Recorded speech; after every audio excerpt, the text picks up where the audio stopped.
सगळे सगळे उठलेत, मस्त चहा पित आहेत.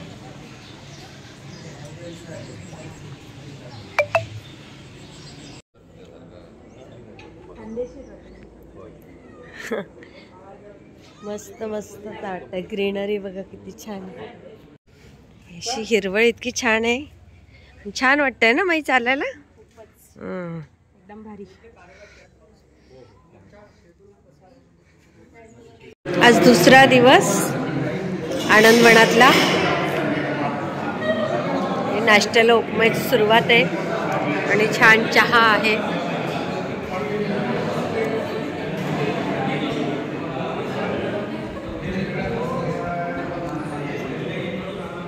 चलो बाय.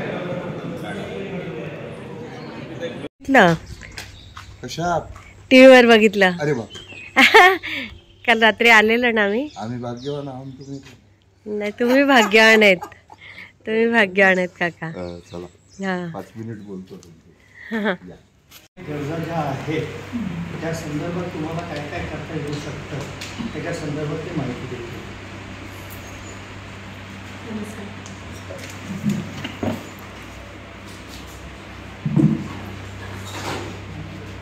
आनंदवनाबद्दल बाकी गोष्टी काही सांगत नाही. तुम्ही प्रश्नातून विचारू शकाल. पण मी थोडीशी बापस फंडाबाबत माहिती देतो की संस्थेला 75 वर्ष पूर्ण झाले आणि 75 वर्षाचा प्रवास अतिशय खडतर आहे. तो सांगितला तर काही दिवसामध्येही तो संपणार नाही, कारण खूप मोठा इतिहास आहे इथे. म्हणून लोक येतात, तुमच्यासारखे लाखो लोक आम्ही बघू शकलो. आणि नुसतेच येत नाही, संस्थेला त्यांनी आपल्या याच्याप्रमाणे सहकार्य केलेलं आहे आतापर्यंत. म्हणून बाबा म्हणायचे की माझ्या कार्याला लाखो प्रभूंचे हात लागलेले आहेत. त्यांना परमेश्वराचं मंदिर नाही बांधलं बाबांनी इथे, परंतु येणाऱ्या लोकांना आणि सहकार्य करणाऱ्या लोकांना त्यांनी प्रभूची उपमा दिली. त्यामुळे या कामाला पुष्कळ अडचणी आल्या. त्या अडचणीतून पार झालं. बाबांचं डॉक्टर विकास आमटेचं म्हणणं असं की लोकांचा सहभाग महत्त्वाचा आहे आणि तो शेवटपर्यंत इथे मिळत राहिला. त्याच्यामुळे तो पुढेही मिळत राहावा ही अपेक्षा आम्ही व्यक्त करतो. कारण आनंदवन आपण करायच्या वेळेला जो त्रास झाला तो आज कितीही सांगितलं तरी तो न पटणार आहे. कारण आता जे दिसतं ते वेगळंच दिसतं. बाबा आमचे साधनाताई कसे आले वरोरा गावातून, किंवा इथे कसे स्थिर झाले ते आणि का स्थिर झाले असा जो इतिहास आहे त्यापैकी तुम्ही वाचला असाल. परंतु त्यांनी सगळ्या लोकांना कामाला लावलं. कामामध्येच तुम्ही परमेश्वराला शोधा. श्रमय श्रीराम हमारा बाबांचं स्लोगन आहे, महत्त्वाचं स्लोगन. त्यांनी सर्वांनाच दिलं, कुष्ठरोग्यांनाच दिलं असं नाही, तरुणांनाही दिलं. आणि तुम्ही बघताय कुष्ठरोगी श्रम करायला लागली, श्रम केलं त्यांनी. जे थकले आहेत ते वेळेवर आहेत, ज्यांच्याकडून काम होत नाही, त्यांना काही शक्ती नाही. पण इथला अलिखित कायदा असा आहे की प्रत्येकाने होईल तेवढं काम करायला हवं. त्यानुरूप आनंदवन चालत राहतं. आणि त्याच्यामुळे तुम्ही जे पाहता आनंदवन ते 75 वर्षाचं झालं. असंख्य अडचणींना सोडून देत देत देत देत इथपर्यंत आलो आपण. एक कार्पस निधी आहे, त्याला मराठीमध्ये संचित निधी असं नाव आहे, तुम्हाला सगळ्यांना माहिती असावं. आणि त्याला मंजुरी घ्यावी लागते. ती मंजुरी संस्थेला मिळाली. तो जो गोळा केलेला निधी असतो लोकांकडून आलेला, त्या निधीला वापरायच्या वेळेला खूप परवानग्या घ्याव्या लागतात धर्माच्या आयुक्तांच्या. त्याशिवाय तो निधी वापरता येत नाही. संस्था अटीतटीला आली तरच तो निधी काढण्याची परवानगी मिळते, अन्यथा नाही. पण त्याच्यावरचं जे व्याज आहे ते संस्था कामासाठी वापरू शकते. बाबांनी संस्था सुरू केली, एका झोपडीपासून सुरू झाली. कुष्ठरोग्यांना सांगितलं बाबांनी की तुझंही झोपडी बांध, माझी पण तुझ्यापासून बांध. आणि आपण सगळे मिळून इथे काम करून मी सर्व सोडलं. त्यांनी त्यांची जमीनदारी सोडली, मी त्यांचं गाव सोडलं, ऐश्वर्य सोडलं, वकिली सोडली, सर्व सोडलं आणि सहकुटुंब सहपरिवार 2 लहान लहान मुलांना घेऊन तिकडे आले. तिथून ते सुरू होतं. इथपर्यंत आपण आलो आणि त्यांनी सहकार्य केलं. बाबा पहाटे उठायचे आणि तुमच्यासारखे असंख्य पाहुणे इथे आम्ही पाहिले. पु ल देशपांडे पाहिले, गोनी दाटेकर पाहिले, वसंतराव पाहिले, कुमार गंधर्व पाहिले, दलाई लामा बघितले आम्ही, मुक्कामी लोक राहणारे बघितले आम्ही इथे. त्यांचे भाषणं आम्ही इथे ऐकले. अरे वा. मुक्तांगण पुलंनी दिलं. मित्रमेळावे या ठिकाणी झाले. 30च्या वर मित्रमेळावे इकडे झाले. ते सगळ्या मित्रमेळाव्यांना ही मंडळी हजर राहायची आणि त्याच्यामधून ते बोलायचे. हे थोर लोक आम्ही इथेच बघितले. बाबांनी सर्वांना कामाला लावलं म्हणून मग हे या लोकांना एक चांगलं प्रशिक्षण मिळालं. बाबांवर ठीक आहे वाईटही लिहिलं गेलं. बाबा आमचे क्रूर, शूर कसला, हा तर क्रूर आहे, पण हा कुष्ठरोग्यांना कामाला लावतो. बाबा सांगायचे इथे येणाऱ्या तुमच्यासारख्या पाहुण्यांना, पुलंना म्हणायचे ते, कोणी दाटेकरांना की तुम्ही माझ्याकडे कशाला येते, मी तर क्रूर आहे, वाचलं नाही काही. बाबा आमचे क्रूर आहे, शूर कसला, क्रूर आहे, हा कुष्ठरोग्यांना कामाला लावतो. ठीक आहे म्हणजे चांगली गोष्ट आहे. मी त्यांना कामाला लावलं, त्यांना काम शिकवलं, त्यांचे बँकेत खाते उघडले, त्यांच्या नावाने पैसा गोळा झाला, सर्व झालं. परंतु तुम्ही काय करत आहे, तुम्ही म्हणजे समाज, तुम्ही त्याला मंदिराच्या समोर बसवता. देव दिसत नाही, दोन्हीकडे रांगा आहेत. नंतर परमेश्वर दिसतो, त्यांच्या भांड्यात पैसे टाकत टाकत टाकत टाकत आपल्याला समोर जावं लागतं. ते दृश्य आता काहीसं कमी झालं, तरी पण आहे, पूर्णतः नाहीसं झालं असं मला म्हणता येणार नाही. अजूनही काही दिसतं, पण बऱ्याचशा गोष्टी त्या कमी झाल्या आज हळूहळू समाज प्रबोधन झाल्यामुळे. नाहीतर मी मुंबईचं रेल्वे स्टेशन पाहू, पुण्याचं रेल्वे स्टेशन पाहू, नाशिकला पाहू, सगळी बेकारीच बेकारी. आणि त्याच्यामध्ये कुष्ठरोगी, त्याच्यात त्यांची ती गाडी चाकाची, छोट्या छोट्या चाकाची गाडी, आणि त्याच्यावर भीक मागण्याची पद्धत. बाबा म्हणाले ते जर चांगलं असेल दृश्य तर तुम्ही त्याला शूर म्हणा. हे शूर कार्य आहे. आम्ही त्याला मंदिराच्या पुढे बसवतो, आम्ही त्याला भिकेला लावतो, हे शूर आहे. तर असं त्यावेळेचं दृश्य होतं. तिथून ते इथपर्यंतचा हा प्रवास आहे. इथे 1 नाही 2 नाही, सर्व प्रकल्पातल्या विहिरी मोजल्या तर ते 50 आहेत. 50 विहिरी कुष्ठरोग्यांनी. जगात असं कसं झालेलं, महाविद्यालय बांधतात विटा तयार करून. बाहेरच्या मुलांसाठी महाविद्यालयच नव्हते या गावामध्ये. 64 साली बाबांनी पहिलं महाविद्यालय आनंदवनाच्या वतीने दिलं. Art, commerce, science, agriculture school, त्यानंतर ब्लाइंड स्कूल, डेफनूट स्कूल, हँडिकॅप, संधी निकेतन वर्कशॉप, ट्रेनिंग सेंटर, अशा अनेक प्रवृत्त्या या ठिकाणी आल्या. कुष्ठरोग्यासाठी संस्था सुरू झाली, पण कुष्ठरोग्यापुरती मर्यादित ती राहिली नाही. पाण्याचं प्रचंड काम एका जाऊन झालं. आणि विहिरी तर बाबांनी खूप खोदल्या, पण विहिरींनाही पाणी नाही, विहिरीचं पाणी पुरत नव्हतं. मग काय करायचं, इथे पाणी अडवा पाणी जिरवाचा प्रयोग बाबांनी त्या काळामध्ये सुरू केला होता, पण तो विकसित झालेला नव्हता. एवढे तलाव नव्हते त्या काळामध्ये. विकास आमटे, प्रकाश आमटे हे जेव्हा डॉक्टर होऊन इथे येतात आणि बाबांच्या कामामध्ये सहभागी होतात, त्यावेळेला इथलं काम वाढतं. मग विकास भाऊंनी अभ्यास केला आणि पाण्याचं काम केलं. आता 1 नाही 2 नाही 9 ते 10 तळे तुम्हाला इथे भरलेले दिसतील सरळ. त्याच्यामुळे मग विहिरी जिवंत झाल्या, ट्यूबवेल जिवंत झाले, पाण्याची सुविधा झाली. सिमेंट घ्यायला पैसे नव्हते. बाबांनी चुन्यामध्ये बांधकाम केलेले घरं तुम्हाला जुने दिसतात, काळे काळे कवेलू असणारी जी घरं आहेत, ती घरं आता झाली. ती एकतर रिनोव्हेट करावं लागेल बांधकाम करणाऱ्याच्या सल्ल्याने, किंवा नवीन बांधावे लागतील. कुष्ठरोगी आहेत, त्यांचे संसार आहेत, कुटुंब आहेत. ज्या त्यांच्या परिवारातल्या मुलामुलींना बाहेर चान्स मिळाला ते बाहेर गेले. ज्यांना नाही मिळाला त्यांना इथे स्थिर करण्यात आलं किंवा इथल्या कामामध्ये सामावून घेण्यात आलं. इथे अशा प्रकारचा आनंद चालत आलं. तर या काही कामाला आम्हाला निधी कमी पडतो. बरेच कामं करायचे. अंधशाळा जुनी झाली, 66 साली काढली. तिला निदान आता भिंती वगैरे मजबूत आहे, चुन्याचंच बांधकाम आहे, ते सिमेंट वापरलेलं नाही त्या काळात, पण वरचं स्ट्रक्चर पूर्ण काढावं लागतं. आता त्याच्या अशा गोष्टीसाठी कुष्ठरोगी 4-5 परिवार राहतात असे घरं आहेत. ते घरं समजा दुरुस्त करायचे, तर त्याच्यासाठी पैसा हवा असतो. विहिरी गाळ साचलेला आहे तो काढायचा आहे, तलाव उपसायचा आहे. जुने बरेचसे कामं कालांतराने दुरुस्ती कराव्या लागतात किंवा नवीन कराव्या लागतात. त्यासाठी पैसा तर तो कुठून आणायचा. म्हणून मग आम्ही त्या संचित निधीची संकल्पना मांडली संस्थेने, आणि त्याच्या व्याजामधून बरीचशी कामं करताना येईल. मूळ निधी काढायला परवानगी नसते. त्यामुळे त्या निधीसाठी सर्वांनी सहकार्य करावं असं मी तुम्हाला आव्हानही करतो आणि विनंती करतो आनंदवनाच्या वतीने. आम्ही भाग्यवान लोक आहोत की 5 दशकं आम्ही इथे राहिलो. असं बरंचसं काम, बरीचशी प्रगती पाहिली. बाबाताईंचं पहाटे उठणं, फिरणं, सर्व लोकांशी बोलणं, हजारोच्या संख्येने दररोज लोकांचं येणं, ट्रिप्स, हे त्या, त्याच्यामुळे बरंचसं प्रबोधन झालं. पण बाबांचं म्हणणं होतं नेहमी की लोकांच्या मनामधला कुष्ठरोग दूर व्हायला हवा. डॉक्टर विकास आमटे नेहमी म्हणतात की तुम्ही कोरोनाला स्वीकारलं, तुम्ही TBला स्वीकारलं, कॅन्सरला स्वीकारलं, कुष्ठरोग्यांना सुद्धा कुष्ठरोग बरा होतो, त्याला सन्मानाने घरी का घेऊन जात नाही? माझ्या आईला कॅन्सर झाला, मी दवाखान्यात नेतो, तिला बरी करतो, परत घरी आणतो. तसं कुष्ठरोगाचंही व्हावं.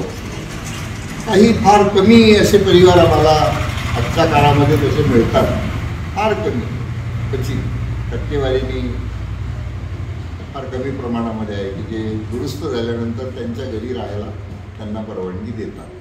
परंतु सहजासहजी घरी राहायची परवानगी आजही मनापासून देत नाही. आजही तो प्रश्न भेडसावतो. म्हणजे जे लोक हे झालेले आहेत, बर्न आऊट झालेले आहेत, विकृत झालेले आहेत, ज्यांनी लवकर औषधी घेतली नाही, ज्यांना बधिरता कळली नाही, त्यांना जास्त जखमा झाल्या, त्या काळामध्ये हात बोटं वाकडी झाली, अशा लोकांना तर अजूनही समाजामध्ये सन्मानाचं स्थान नाही. ठीक आहे, कोणी काही त्याला हाकलून देणार नाही किंवा मारणार नाही किंवा हे करणार नाही, मान्य आहे मला.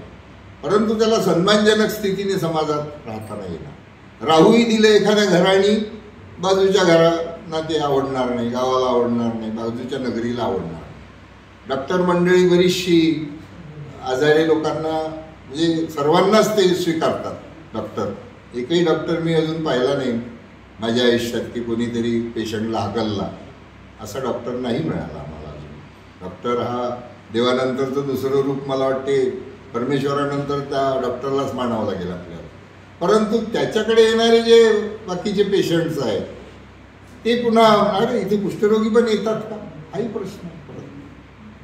हे बघितलेलं आहे मी, म्हणजे तुम्हाला सांगतो या घटना, त्या अभ्यासपूर्ण घटना आहे. आम्ही वावरतो, समाजामध्ये जातो, इकडे तिकडे जातो, आनंदाने सांगायला जातो. त्यावेळेला हे आम्हाला आजही ही स्थिती जाणवते. एखाद्या कुटुंबाची इच्छा असते त्याला ठेवण्याची, पण बाजूच्यांची नसते, नातलगांची नसते, कोणाची नसते. तर तसं होतं. म्हणून हे सगळं, हा डोलारा सांभाळण्यासाठी थोडं तुमचं सहकार्य आतापर्यंत मिळालंच, लोकसहभाग आहेच, तर त्या दृष्टीने तुम्ही प्रयत्न कराल.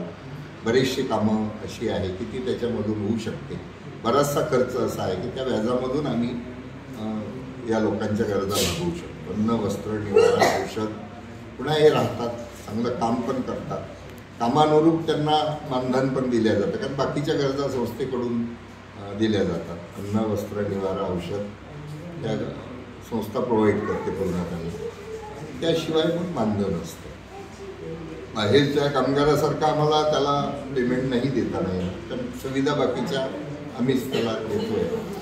परंतु ते सर्व आपल्याला बघावं लागतं. त्याला 2 चहा आम्ही दिले, तर त्याला 3रा चहा पिण्याची इच्छा झाली तर तो त्याच्या पैशामधून, 2 ड्रेस दिले पण 3रा ड्रेस त्याला घ्यावा असा वाटला तर तो त्याच्यामधून घेईल. एक मी पैशाचं थोडंसं बोलतो तुम्हाला की जेव्हा लोकांना सहाय्यता मिळू लागली तेव्हा ही स्थिती होती की नातलग एकाचे 15-15, 20-20 वर्ष येत नव्हते. पण जेव्हा बँक बॅलन्स त्याचा वाढला त्यावेळेला त्यांनी कुठेतरी पत्र टाकलं, कळवलं की माझ्याकडे पैसे आहे भाऊ, इतक्या पैशाची काही मला गरज नाही, मला सहाय्यता मिळते, तू माझ्या भेटीला ये आणि हे पैसे घेऊन दे. तो भाऊ, त्याची वहिनी, त्यांची मुलं हे सगळे डबे घेऊन आले गाऊन, आणि त्याच्यासाठी पण डबे आणलेले मी पाहिले. चिंचीचा एक मोठा होता आहे अभयारण्यामध्ये, बाबांच्या समाधीच्या पलीकडे तुम्ही जाल तर तो आमचा माणूस बसलेला मी पाहिला, आणि त्यालाही त्यांनी वाढलं. आता मी मग चौकशी केली बारीक, अरे काय नाही सर, मी पत्र टाकलं, मला 22 वर्ष झाले, मग माझे इतके 1000 गोळा होते, मला तर काही घरी बोलवत नव्हते, मीच यांना कार्ड लिहिलं, मीच यांना कार्ड टाकलं. ते गेल्यानंतर त्यांनी सर्व कहाणी मला सांगितली. मी ती कहाणी मग विकास भाऊंना सांगितली. विकास भाऊ काय म्हणाले की पैशानी का होईना, त्याचा परिवार महत्वाचा आहे, पैसा महत्वाचा नाही. ठीक आहे, त्यांनी 100 रुपये 200 रुपये त्याच्या खात्यात जमा केले, मान्य आहे उरले. परंतु परिवार हा आला नव्हता. परिवार पहिल्यांदा आला त्याचा 22 वर्ष. तो त्याचा आनंद पाहत नव्हता. तिथे तेही बसले जेवायला, यालाही आनंद काही बरं असतो, त्याच्यासाठी काहीतरी आनंद, सर्व आनंद. तो आनंद म्हणून बाबांनी एक उत्तर बाबांना तेव्हा विचारलं पत्रकारांनी की तुमचा सर्वोच्च पुरस्कार कोणता. बाबांना जगातले अव्वल पुरस्कार मिळाले, पण बाबा म्हणाले इथल्या माणसाच्या चेहऱ्यावरचा हास्य हा मला मिळालेला सर्वात मोठा पुरस्कार. तशासारखं ते एक उदाहरण, अशी असंख्य उदाहरणं आहेत.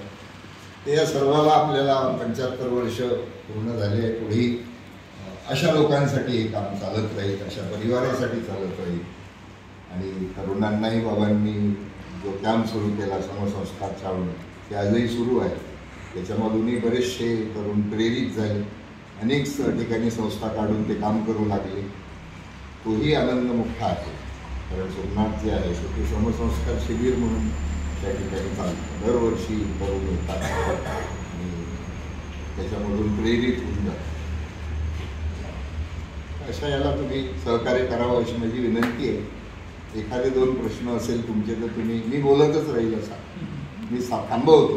तेवढंच आव्हान तुम्ही पर्पज फंडाचं की ते आव्हान तुम्हाला बक्षी काका, दीपक सर, नाना ते देतील आणि तुम्ही त्याचा विचार करावा आणि तुमच्या बाजूच्या मित्रांना, मंडळींना, सर्वांना सांगावं. एवढं मी नम्र आव्हान करतो. ते आवश्यक आहे, ते आवश्यक करा. आणि जो टॅक्स फक्त गव्हर्नमेंटला द्यायचा आहे, तुम्ही काम बघितलेलं आहे, तर त्याच्यामुळे ही अमाऊंट जो टॅक्स ऑलरेडी भरणार होता आपण, ते पर्याय नाही. एका सर्टन लिमिटपर्यंतच तुम्हाला तुमच्या इन्व्हेस्टमेंट करता येतात. त्याच्यानंतर अशा संस्थांना मदत करा. तर मी आनंदवनात आहे म्हणून आनंदवनाबद्दल बोलतो, किंवा आणखी बाकीच्या संस्था असेल त्यांना तुम्ही देत जा. तुम्हाला आता ग्रुप घेऊन जातील, काळजी दीपक शिव जे तुमच्याबरोबर होते ते तुम्हाला घेऊन जातील. काल ज्या रिसिप्ट आपल्याला मिळाल्या तिकडे डोनेशन, हां, तशीच रिसिप्ट मिळतात. हां, आणि त्या आपल्या इन्कम टॅक्सला इन्कम टॅक्स आणि आधार कार्ड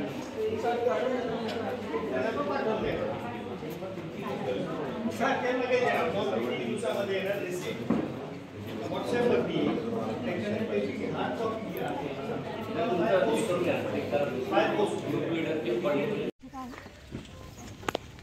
दीपक शिवसर हे इथे आनंदवनातच असतात. त्यांनी आम्हाला आता स्नेह सावली हा जो प्रकल्प आहे तिथे घेऊन चाललेत आणि तिथे घेऊन आलेच. म्हणजे आता आम्हाला हा सगळा प्रकल्प ते स्वतः दाखवणार आहेत. आयुष्यभर काम त्याबद्दल त्यांचे धन्यवाद. आणि आता ते वृद्धावस्थेकडे आहेत. अशा माणसांचं निवासस्थान त्याला स्नेह सावली असं बाबांनी नाव दिलं. बाबा स्वतः कवी असल्यामुळे म्हणजे मुक्ती सदन, सुख सदन, आनंदवन, कृषी निकेतन, उत्तरायण, गोकुळ किंवा हे अशी नावं त्यांनी दिली आहे.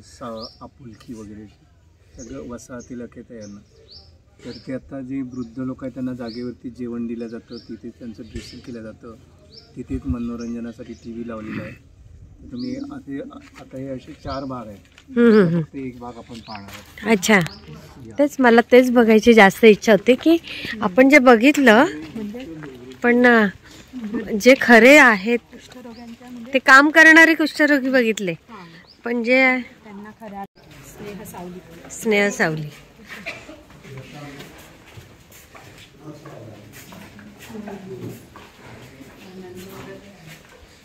नमस्कार काका. नमस्कार. नमस्कार काका. हे बघा ते सगळे नमस्ते काका. हेच मला बघायचं होतं.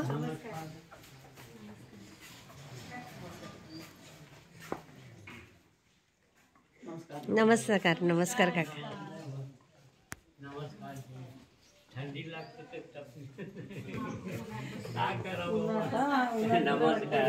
नमस्कार. नमस्कार.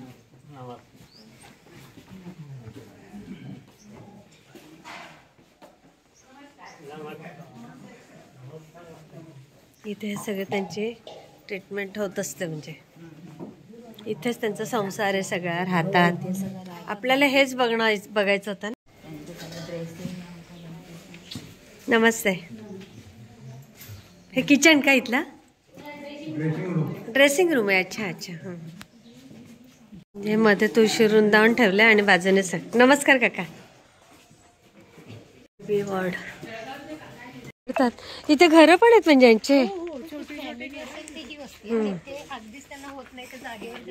ते सुंदर झाड. मुक्ती सदन, कृषिनिकेतन, हे सुख सदन. म्हणजे काल विकासवांचं भाषण तुम्ही ऐकलेलं आहे की स्पीच त्याच्यामध्ये त्या म्हणाले की लग्नाचा अधिकार साधनाताईंनी मिळवून दिला. त्या महिलाने लग्न करायचं असेल तर अन्न, वस्त्र, निवारा, लग्न ही माणसाची गरज आहे. त्यामुळे ज्यांना घर सोडून आलं की त्या बाईला तिचा नवरा विचारत नाही, त्या माणसाला त्याची बायको विचारत नाही. पण पुनर्विवाहाचा विचार तिच्या डोक्यात किंवा त्या माणसाच्या डोक्यात आला, मग लग्न लावून द्यायला काय हरकत आहे म्हणून तरी बाबांनी थोडासा नकार दिला होता. मग ते म्हणाले की यांचे प्रश्न स्वतःचेच इतके मोठे की यांचे मुलं झाल्यावर त्यांचे प्रश्न, ती मुलंसुद्धा आपल्या आईवडिलांना स्वीकारतील की नाही स्वीकारणार, किंवा समाज यांच्या मुलांना स्वीकारणार की नाही स्वीकारणार. म्हणून बाबांनी त्यावेळी थोडंसं नाही म्हणाले ते. पण साधना ते म्हणाले यांचं मग कुटुंब नियोजनाचं ऑपरेशन करा आणि यांची विवाह लावून द्या. त्याप्रमाणे या वसाहती तयार झाल्या. 2 बाजूला तरुण जोडपे आणि मध्ये वृद्ध जोडपं, अशी या घरांची रचना आहे. आणि म्हणजे मुलगी, जावई, मुलगा, सून आणि आजी आजोबा. म्हणजे ज्या आजी आजोबांना पूर्वीच्या, आता नंतर तर मग भारतीय आमटीने 74ला मुलाचा अधिकार त्यांना दिला की एक मूल तरी एका कुटुंबाला असावं. पण ते जे आजी आजोबा आहेत त्यांना घरच्या नातवाचं प्रेम मिळालं नाही, तर कमीत कमी यांची जी मुलं आहे ती त्यांना नातवंडासारखी वाटते. म्हणून त्या पद्धतीने म्हणजे मानसिक दृष्ट्या सुद्धा विचार केला. नुसतं जेवण द्यायचं, राहायचं असं नाही आहे. तसं ते त्यांना कुटुंब. मग ते लोक तीर्थयात्रेला जातात, किंवा लग्न करतात, हळदीचे कार्यक्रम करतात, तीर्थयात्रेहून आल्यानंतर जेवणाचे कार्यक्रम करतात. प्रत्येकाच्या दारात गाडी आहे, प्रत्येकाकडे टीव्ही आहे. त्यांना आवडीचं ते पान तुम्ही कोणाला श्रम वाटणार नाही. आश्रमाची जी संकल्पना आहे ती अजिबातच नाही आमच्या तिथल्या तत्वातच ती बसत नाही. म्हणताना बाबा त्यांचा आश्रम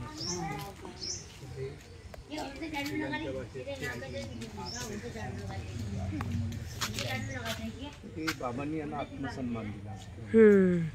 तर ते स्वतः आणि इथे परसबागेत त्यांनी झाडं लावलेली आहेत. कॉलेज काढण्याचा उद्देशच बाबांचा असा होता की कॉलेजचे तरुण मुलं मुली इथे येतील आणि ते यांच्याशी त्यांचा संवाद साधल्यानंतर बाहेर कुठेही त्यांना कुष्ठरुग्ण दिसला तर त्याचा ते तिरस्कार करणार. मदत करतील नाही करतील हा वागवेळ, पण कमीत कमी तिरस्कार तरी करणार. मग एखादी मुलगी किंवा एखादा मुलगा असतो, आजी बसलेली असते, ती म्हणजे अरे माझ्या नातीचा नंबर आहे, माझ्या मुलाचा नंबर आहे, मला फोन लावायचा आहे. तर तो मुलगा किंवा मुलगी विचार करत नाही, या बळीचं बुटं वाकलेलं आहे, तर मी माझा मोबाईल विचारतात कसा देऊ. हे जे प्रबोधनाचा भाग होता. आत्ता मोबाईल आला, त्यावेळी पत्र लिहून द्यायचे, या पद्धतीने काम चालायचं. म्हणून बाबांनी सगळ्यात मोठं ते म्हणतात ना की मला म्हणजे शरीराचा महारोग दुरुस्त करते, मनाचं दुरुस्त करणं अजूनही समाजात भीती आहे. इतर आजारांबद्दल नाही, पण या आजाराची अजूनही भीती आहे. अशा पद्धतीने बाबांनी आनंदवन निर्माण केलं आणि त्यांना इथे राहावी ही माणसं असं अजिबात आवडत नव्हतं. समाज स्वीकारत नाही, घर स्वीकारत नाही, स्वतःची मुलं स्वीकारत नाही, म्हणून त्यांच्यासाठी वसाहती निर्माण कराव्या लागल्या. पुढे जाऊया. आता हे विकलांग लोक आहेत की सगळे इथे कुष्ठरुग्ण, अस्थिव्यंग, म्हणजे काय म्हणता येईल त्याला, आंतरजातीय विवाह, इथं आंतरविवाह म्हणजे विविध संघर्ष असलेल्या माणसांनी विवाह केले. पण मग याचं बाहेर नोकरी करतात की इथेच त्यांचं पुनर्वसन केलं आहे. कंपल्शन नाही तुम्ही इथेच राहा, बाहेर. स्नेह सावली.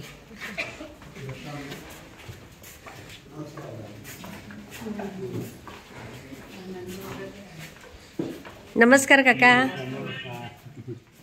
नमस्कार. नमस्कार काका. हे बघा ते सगळे. नमस्ते काका.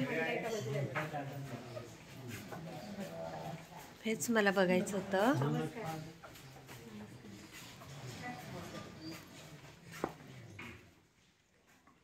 नमस्कार. नमस्कार काका.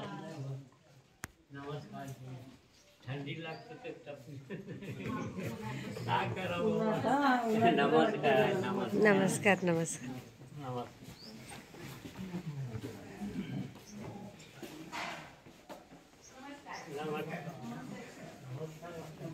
इथे हे सगळे त्यांची ट्रीटमेंट होत असते, म्हणजे इथेच त्यांचा संसार आहे सगळा राहतात. आपल्याला हेच बघायचं होतं ना. नमस्ते. हे किचन का इथला? ड्रेसिंग रूम आहे. अच्छा अच्छा. हां, हे मध्ये तुळशी वृंदावन ठेवलं आणि बाजूने सांग. नमस्कार काका. वॉर्ड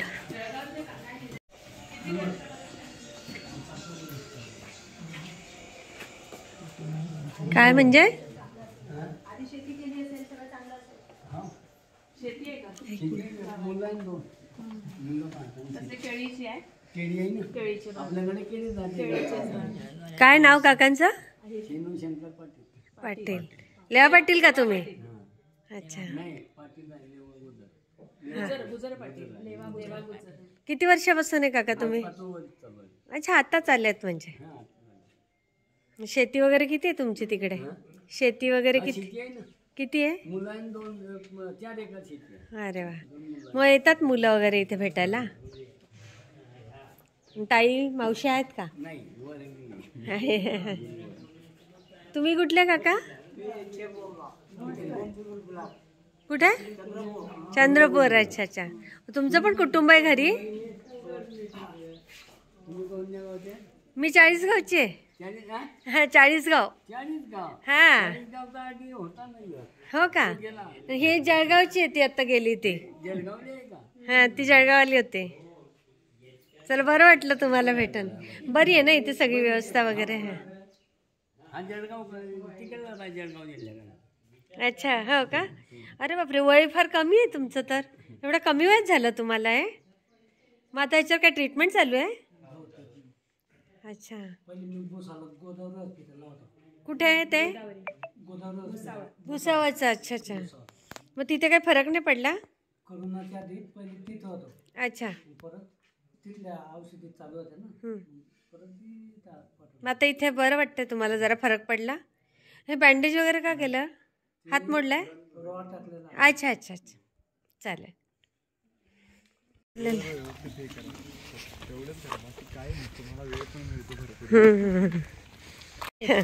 इथे वसाहत आहे ना? हे इकडे काय आहे? हे काय ऋषिकेश इकडे? हे अच्छा अच्छा. मला वस्तीच बघायची होती. मग ते काय होतं तिथे? त्या इथे घरं पण आहेत म्हणजे यांचे?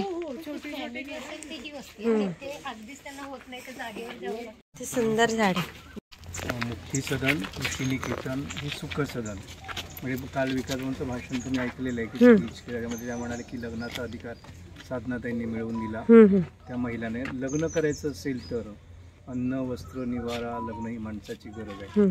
त्यामुळे ज्यांना घर सोडून आलं की त्या बाईला तिचा नवरा विचारत नाही, त्या माणसाला त्याची बायको विचारत नाही. पण पुनर्विवाहाचा विचार तिच्या डोक्यात किंवा त्या माणसाच्या डोक्यात आला, मग लग्न लावून द्यायला काय हरकत आहे म्हणून तरी बाबांनी थोडासा नकार दिला होता.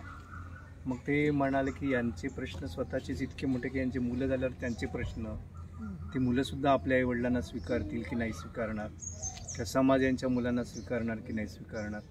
म्हणून बाबांनी त्यावेळी थोडंसं नाही म्हणाले ते. पण साधना ते म्हणाले यांचं मग कुटुंब नियोजनाचं ऑपरेशन करा आणि यांची विवाह लावून द्या. त्याप्रमाणे या वसाहती तयार झाल्या.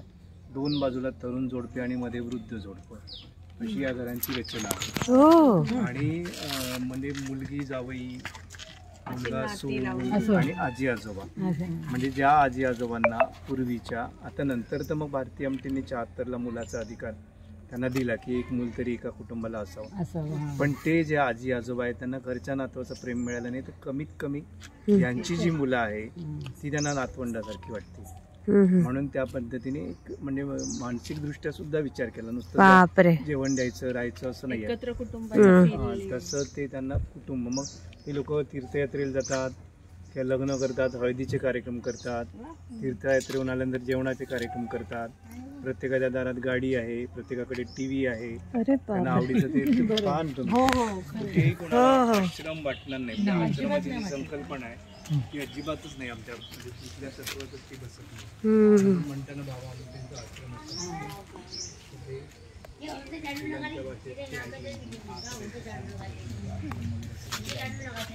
ते बाबांनी यांना आत्मसन्मान दिला.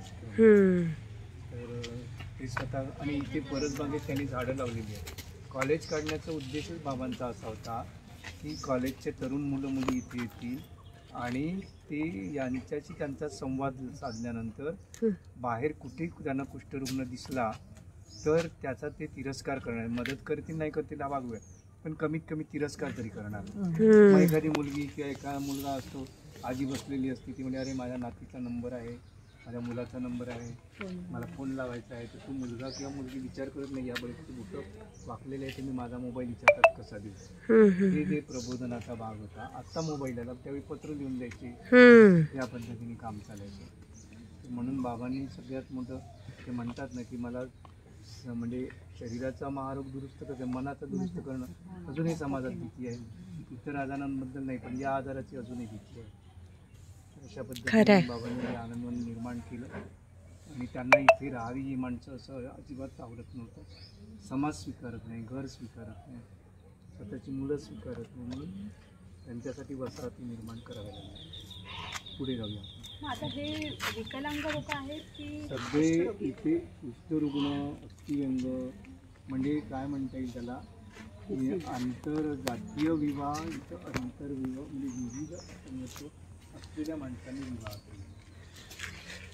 पण मग याचं बाहेर नोकरी करतात की इथेच त्यांचं पुनर्वसन केलं आहे. कंपल्शन नाही तुम्ही इथेच राहा, बाहेर असं नाही करत. जे काम करतात तेच राहणार. बाहेर नोकरी करून इथे नाही राहायचं नाही म्हणजे कसं शक्य आहे. मग इतकं मग आपण काय, आपण कसं ते करणार. सगळ्या वसाहती कुष्ठरोग्यांनी बांधलेल्या आहेत. हे सगळे घरं कुष्ठरुग्णांनी, ती ते पूर्ण कुष्ठरुग्णांनी बांधलेलं आहे. बापरे. हे फक्त मोठ्या इमारती आहे ना, त्या इंजिनियरनी बांधल्या, त्या सगळ्या गळतात. पाणी कुठून जायचं हे सुद्धा केलं नाही. त्या पेशंटनी सांगितलं बाबा पाणी जायला, हॉस्पिटलची काल पाहिली की मी लॅब, इथून पाणी कुठे जायचं तिथे साचतं त्या चौकोनात पाणी, त्याला ड्रेनेजची व्यवस्था केली नाही माणसाने. आणि आमचा पेशंट सांगतो पाणी जायला जागा ठेव, ते त्याचं ऐकत नव्हतं.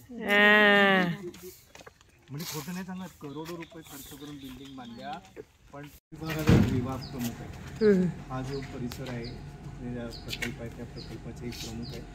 आणि या प्रकल्पाबद्दल तुम्ही स्वेच्छाने आला तिथे? इथलाच आहोत मी. अच्छा. हँडिकॅप आई वडील आहे. अच्छा, तुम्ही ओके.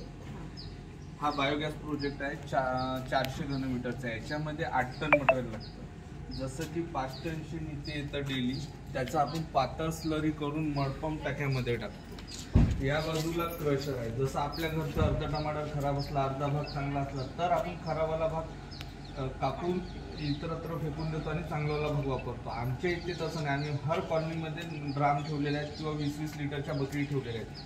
त्याच्यातलं त्यांच्या घरचं खरकट अन्न असो किंवा खराब झालेला भाजीपाला असो, तर ते त्या बकरीत टाकतात आणि आम्ही रोज सकाळीच कलेक्ट करून आणतो. आमच्या इथे रविवार आणि बुधवारचा मार्केट भरतो, त्याच्यातला उरलेला भाजीपाला आहे व्यापारी लोक तिथेच सोडून जातात, तर तो आम्ही जमा करून आणतो. तो जमा करून आणल्यानंतर त्याच्यातला जो आम्हाला उपयोगी आहे तो आम्ही उपयोग देतो आणि जो उपयोगी नाही आहे तो आम्ही समोर ठोस खड्ड्यामध्ये टाकतो. किचन वेस्ट आणि शेणाची दोन्ही स्लरी एकत्र झाल्यानंतर आम्ही प्रायमरी डायजेस्टरमध्ये पाठवतो. हा जो पहिला राऊंड दिसत आहे हा प्रायमरी डायजेस्टर आहे. तिथे पाठवल्यानंतर तिथे आंबण्याची प्रक्रिया होते. ती आंबण्याची प्रक्रिया जसं त्याला सूर्यप्रकाश मिळेल तशी ती स्लरी लवकर आणली. तिथून मग ती स्लरी आम्ही मशिनीद्वारे सेकंडरी डायजेस्टरमध्ये पाठवतो. तो जो हिरव्या रंगाचा जो डोम आहे तो सेकंडरी डायजेस्टर, तो ग्रीन वाला का? हो, तो 70 ते 80 फूट खोल आहे. बापरे. त्याच्यामध्ये मिथेन गॅस तयार होतो आणि ती मिथेन गॅस आम्ही बलूनमध्ये स्टोअर करतो. आधी आमच्याकडे स्टोअर कॅपॅसिटी नाही. मग इथले सगळे तुमचे किचनचे जे सगळे आहेत ते सगळे नाही, फक्त मेगा किचन. मेगा किचन चालतात.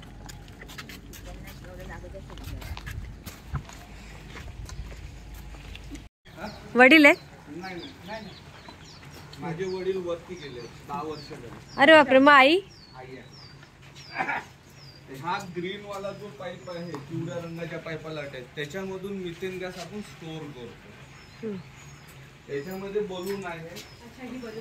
हा, म्हणजे आपण ज्या भिंतीच्या साईडनं उभे होतो त्या भिंतीपासून तर ह्या भिंतीच्या कोपऱ्यापर्यंत याच्यामध्ये मोठा बलून आहे. मग हा बलून आहे, अरे बापरे. हा रेजिन कापड आहे 6 mm चा.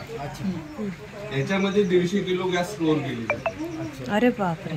जर 150 किलो गॅस तयार झाली तर हा बलून असा दबणार पण नाही. अच्छा. दिवसाला तो तेवढा तयार होतो का असं? नाही नाही नाही. जसं याला सूर्यप्रकाश मिळेल तशी गॅस तयार होतो. आता याच्यामध्ये 110 ते 120 किलो गॅस स्टोअर आहे. अच्छा. आता आमचा सकाळचा स्वयंपाक झालेला आहे. सकाळीच फक्त आपण याच्यावर चपात्या सोडून सगळं बनवतो. अच्छा. चाय, नाश्ता, भात, भाजी, वरण किंवा अरे वा. सकाळची जी भाजी आहे ती. आणि जर हा 150 केजी भरल्यानंतर जसं लहान बाळ रांगत जातं तसं आपण रांगत जाऊन इकडून मारून घेऊ शकतो. अच्छा अच्छा. हो. खाली म्हणजे तो खाली होतो. म्हणजे तो असा अंडाकृती बनतो. अच्छा. हा जेवढा गॅस भरतो तेवढा तो हे होतो. उलट जात. आणि ही जर गॅस जर नाकातोंडात गेली तर याचा साईड इफेक्ट काहीच नाहीये. जसं मिथे आपलं LPG नाकातोंडात गेला तर आपल्याला डायरेक्ट हॉस्पिटलला जावं लागतं. याला हॉस्पिटलला जायची गरज नाहीये. गुडला करून पाणी पिलं तरी होतं. आणि टोटल आम्ही 200 किलो गॅस स्टोअर करू शकतो. जसं याच्यामध्ये 150 किलो होते. मिथेन आहे का? मिथेन. आणि तो जो हिरवावाला जो डोम दिसतो, जर 150 किलोच्या व्यतिरिक्त जर गॅस तयार झाली तर तो डोम वर येतो आणि त्याच्यामध्ये 50 किलो गॅस स्टोअर होतो. बापरे. हा ग्रीन कलरचा. व्यतिरिक्त जर गॅस तयार झाली तर ती गॅस आम्ही फ्लोअर मध्ये घेऊन हवेत जाळून. आणि जसं आपल्याला 10 जणांचा स्वयंपाक LPG वर बनवायचा असेल तर आपण 1 तासामध्ये बनवतो. याच्यावर आपल्याला 1.5 तास लागतो कारण की याची ज्वलनशक्ती कमी आहे. कोकणे असा जसं किचन आणि बागाचं अंतर जास्त असल्यामुळे आम्ही प्रेशर दिल्यासाठी हो मध्ये उभे जसं पाईपाचे लाल झेंडा कण असतील तर ते बर्नर पर्यंत जाऊ नये. काय सांगितलं? दिसलं पाहिजे किचनला पडवतो तो फ्लो मीटर आहे. जसं किचनला जर आम्हाला 4 भट्ट्या चालवायच्या असेल तर आम्ही 40च्या पूर्ण गॅस पडवतो. 2 चालवायचे असेल तर 20 आणि 1 पण चालवायची असेल तरी 20च्या पूर्ण.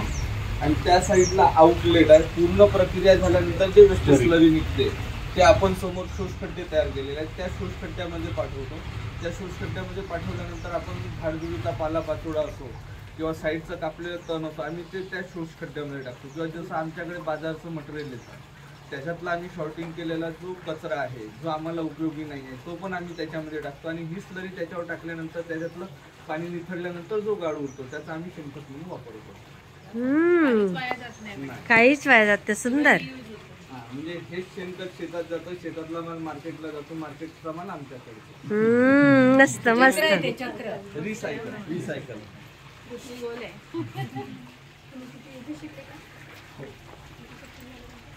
ट्रेनिंग नाही प्रॅक्टिकल. मग त्यांची पोस्टिंग दुसऱ्याकडे झाली तर त्याच्या जागी मला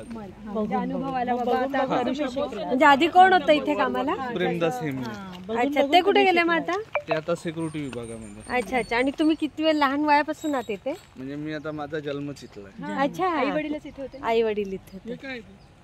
ते सोलर आहे. ते कुकिंगचं पण. अच्छा. सोलरचं ते वर समोर आहे ना सर नेतात वरती जाऊ. नाही नाही वरती जाऊ. खाली हंडी आहे ना. खाली हंडी आहे. ते एनर्जी हे होते ना. म्हणजे आता इथे काय आहे?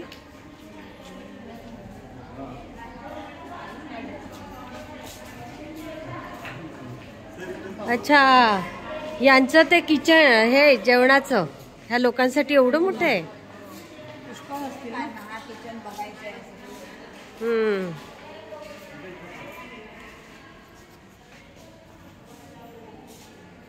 बापरे बापरे.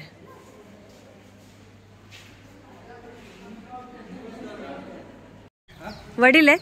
नाही माझे वडील वरती गेले 10 वर्ष झाले. अरे बापरे. मग आई? आई आहे.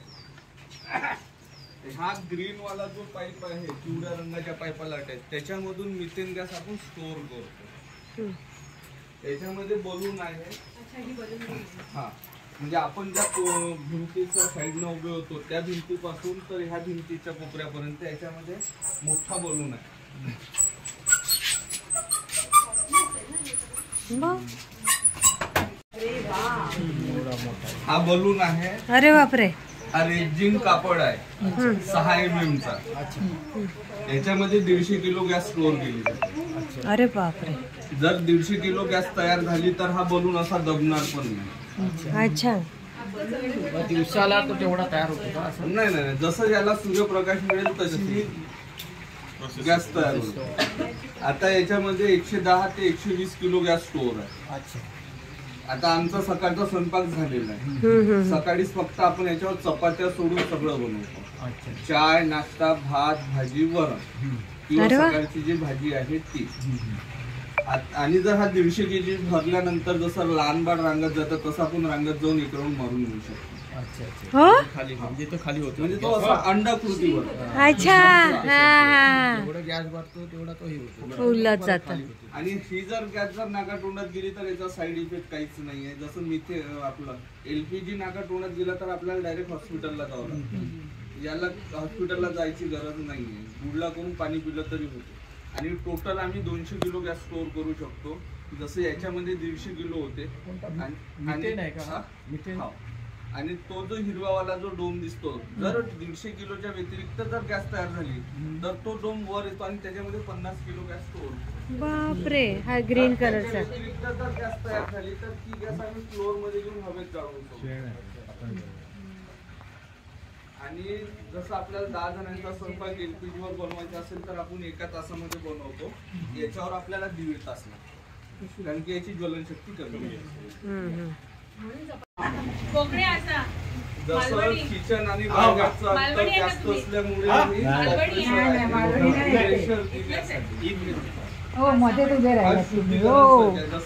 लाल झेंडा असतील तर ते बर्नर पर्यंत जाऊ नये. काय सांगितलं? किचनला वाढवतो. तो फ्लो मीटर आहे.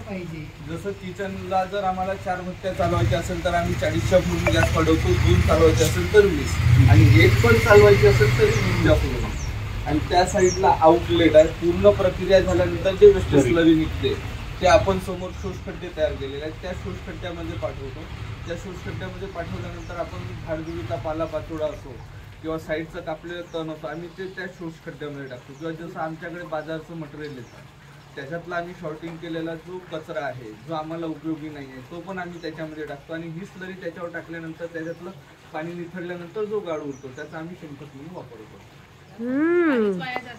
काहीच वाया जात. सुंदर. म्हणजे हेच शेणखत शेतात जातं. शेतातला माल मार्केटला जातो. मार्केटचा माल आमच्याकडे. मस्त मस्त. रिसायकल.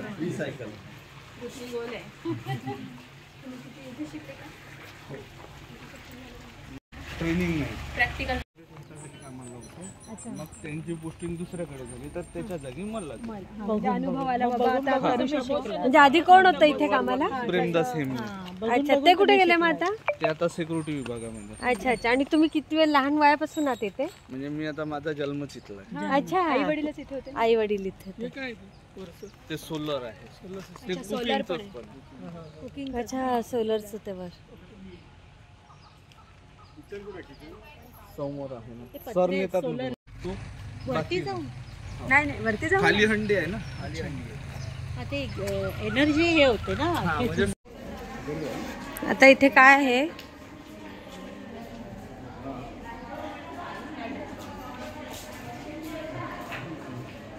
अच्छा. यांचं ते किचन हे जेवणाचं ह्या लोकांसाठी एवढं मोठं आहे.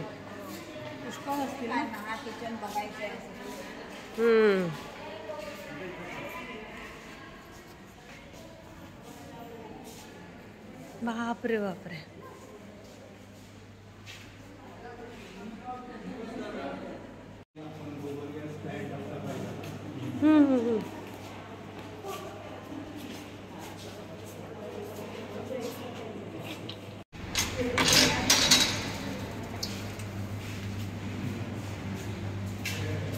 अच्छा. गोबर ग्लास जो प्लांट आपण तिकडे बाहेर बघितला त्याचा हा आतला भाग ना.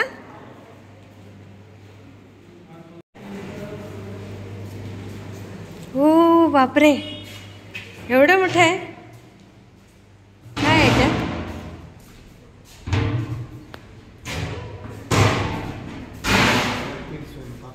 आता स्वयंपाकाला सुरुवात होईल. यांचा पण नाश्ता वगैरे असतो का सकाळी? हां हां हां पदांच्या मशीन. वाव. रोटी तयार होऊन बाहेर येते. हां मग एवढीशी मशीन आहे इथे घरची. 1,26,000 रोटी आपोआप तयार होऊन बाहेर. आपली बस आली इकडे.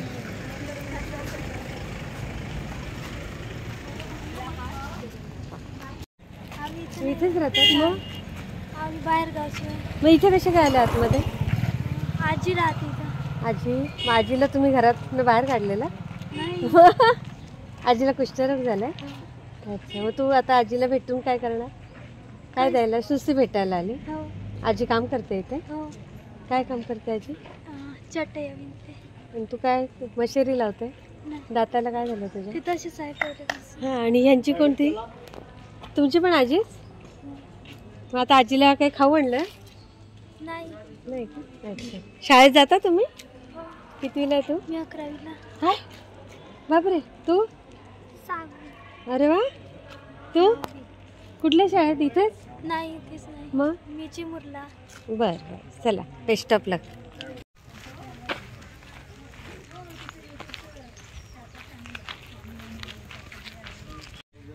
चला चला लवकर तुमच्यासाठी तुमच्या या बाजूला मुख्यमंत्री सभागृह आहे. त्याच्यावरती बाबा आमटेंना महाराष्ट्र भूषण आर पाटलांचा हस्ते दिला गेला. हो. त्याच्याकडून प्रतिष्ठान मुंबईच्या तर्फे साधना त्यांना जीवन गौरव पुरस्कार उदयनाथ मंगेशकर यांच्या हस्ते दिला गेला.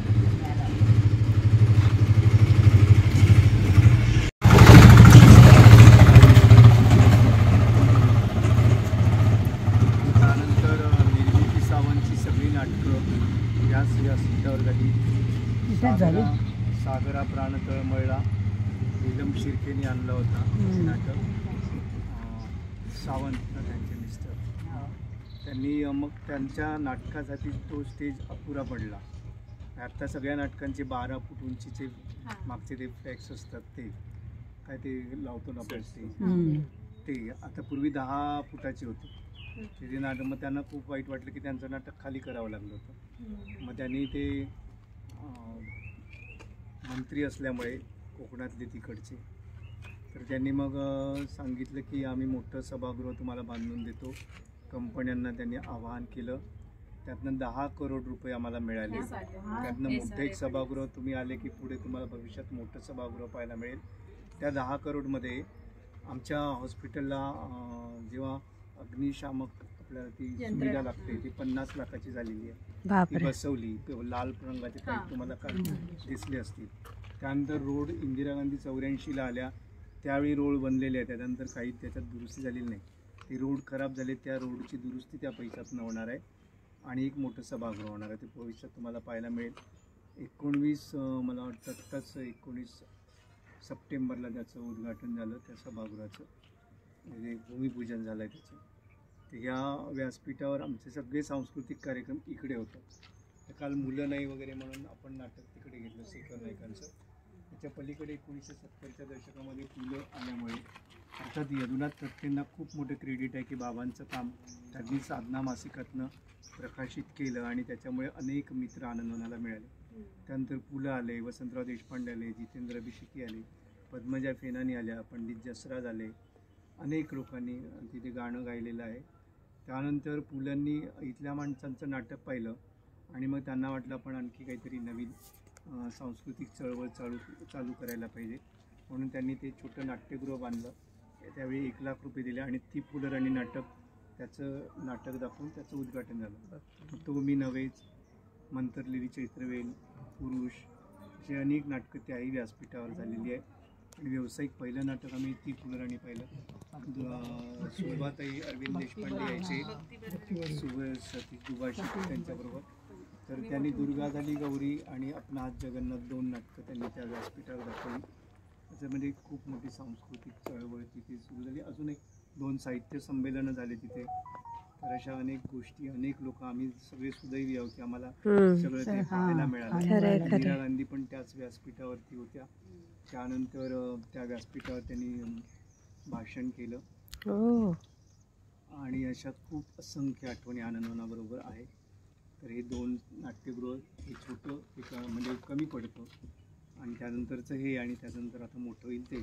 आता आम्ही तिथे काय केलं, जे कुष्ठरुग्ण अपंग लोक कामाला जातात त्यांची छोटी मुलं सांभाळायला एक पाळणाघर तयार केलं आहे. बापरे, पाहूया आणि मग पुढे जाऊ. वाव.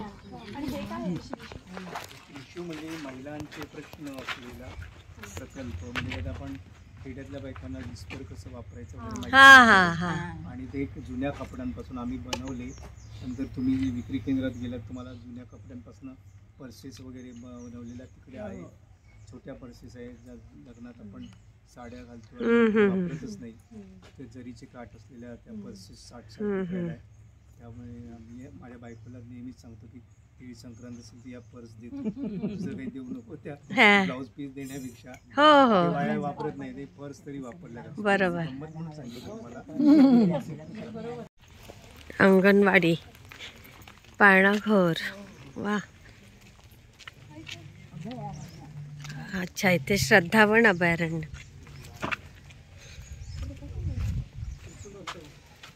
इकडे अंगणवाडी केंद्र.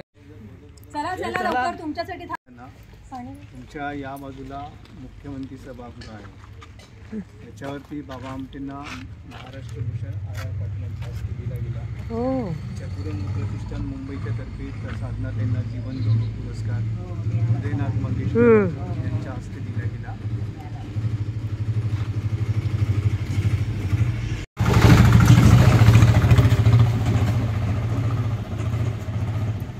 त्यानंतर निर्मिती सावंतची सगळी नाटकं याच व्यासपीठावर झाली. सागरा प्राण तळमळला नीलम शिर्केने आणला होता नाटक. सावंत ना त्यांचे मिस्टर, त्यांनी मग त्यांच्या नाटकासाठी तो स्टेज अपुरा पडला. आता सगळ्या नाटकांचे 12 फूट उंचीचे मागचे ते फ्लॅक्स असतात, ते काय ते लावतो ना आपण स्टेज, ते आता पूर्वी 10 फुटाचे होते.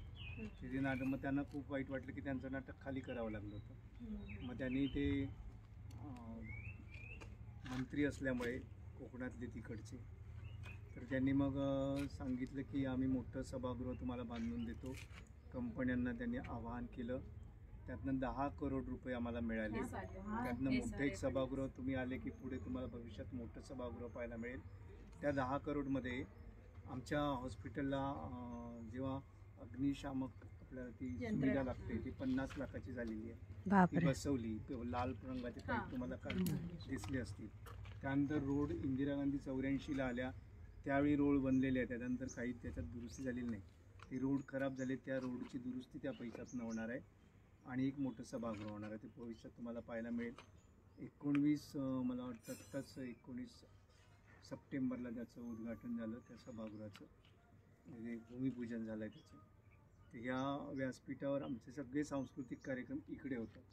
तर काल मुलं नाही वगैरे म्हणून आपण नाटक तिकडे घेतलं शेखर नाईकांचं.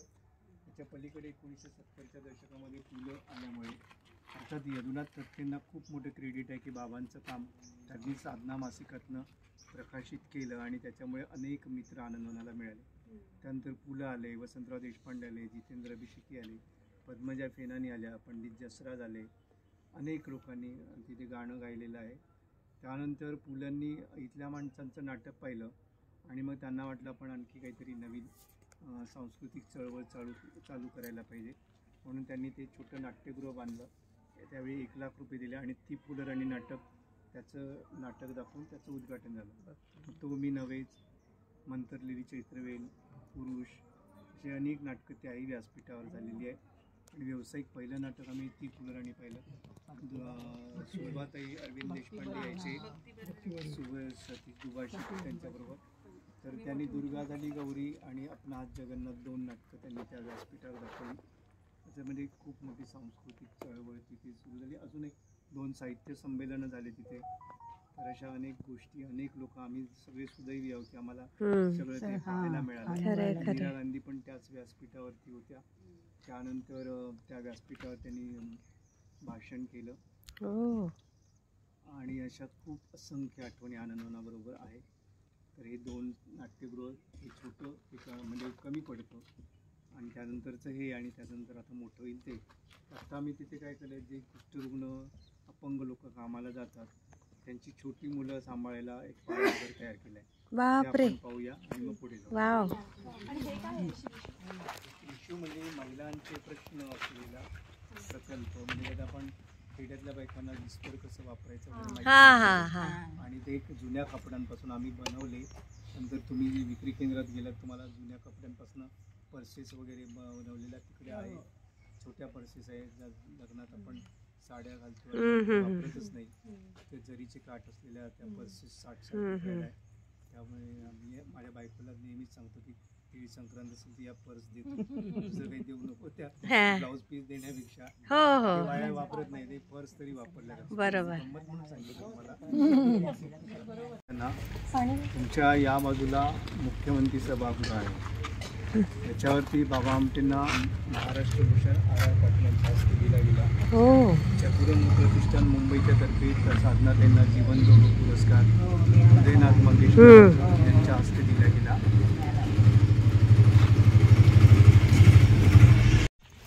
अंगणवाडी, पाळणाघर, वा. अच्छा, इथे श्रद्धावन अभयारण्य. इकडे अंगणवाडी केंद्र मस्त नाव. निस्वार्थ निर्मळ श्रद्धा. कसला उपयोग काय होईल ती कला पाहिजे. कसं वाटतंय ना असं डिझाईन केल्यासारखं. हो, सुंदर. आणि बघा बाटल्यांपासून किती छान केलंय.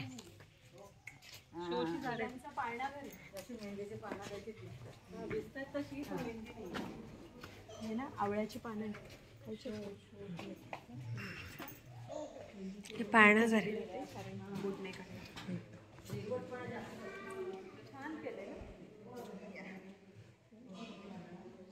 अरे वा.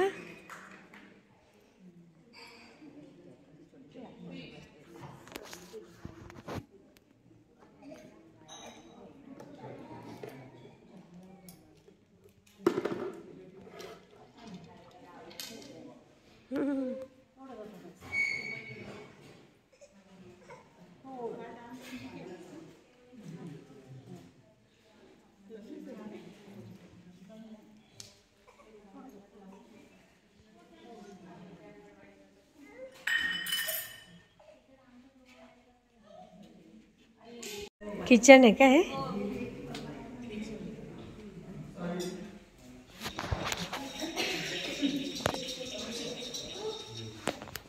त्यांचे मेनू पण ठरलेले आहेत इथे. मेनू पण ठरलेले आहेत ना.